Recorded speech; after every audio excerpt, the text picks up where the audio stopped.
অকথ্য ভাষায় গালাগাল করে বাসা থেকে তুলে নেওয়া হয় আয়নাঘরে। বন্দিজীবনের দুর্বিষহ অভিজ্ঞতা তুলে ধরে অবসরপ্রাপ্ত ব্রিগেডিয়ার জেনারেল আবদুল্লাহিল আমান আজমি জানালেন, টানা ৮ বছর নির্মম নির্যাতন চালানো হয় তার উপর। সকালে জাতীয় প্রেস ক্লাবে ভার্চুয়াল সংবাদ সম্মেলনে সাবেক এই সেনা কর্মকর্তা জানান, ভারত বিরোধী অবস্থানের কারণেই তাকে আয়নাঘরের বাসিন্দা হতে হয়েছিল। অপরাধীদের চিহ্নিত করে দৃষ্টান্তমূলক শাস্তির দাবি করেন তিনি। সরকারের গুন্ডা বাহিনী আমার বাসায় আসে, আমি তাদেরকে জানতে চেয়েছি আপনারা কার, আপনাদের পরিচয় কি, আপনাদের পরিচয়পত্র দেখান। তারা আমার কথার জবাব দেয়নি। আমি বলেছি আপনারা আইন প্রয়োগের সংস্থা নাকি, আপনাদের আইন প্রয়োগ সংস্থা, আপনারা পরিচয়পত্র দেখান। কোনো জবাব দেয়নি।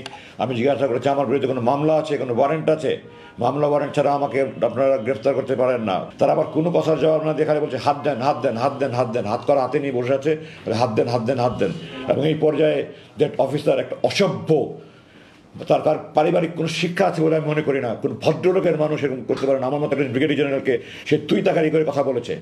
সে মানে খালি আমার গায়ে হাত তুলে নিয়ে বাকি এমন দুর্ব্যবহার করেছে।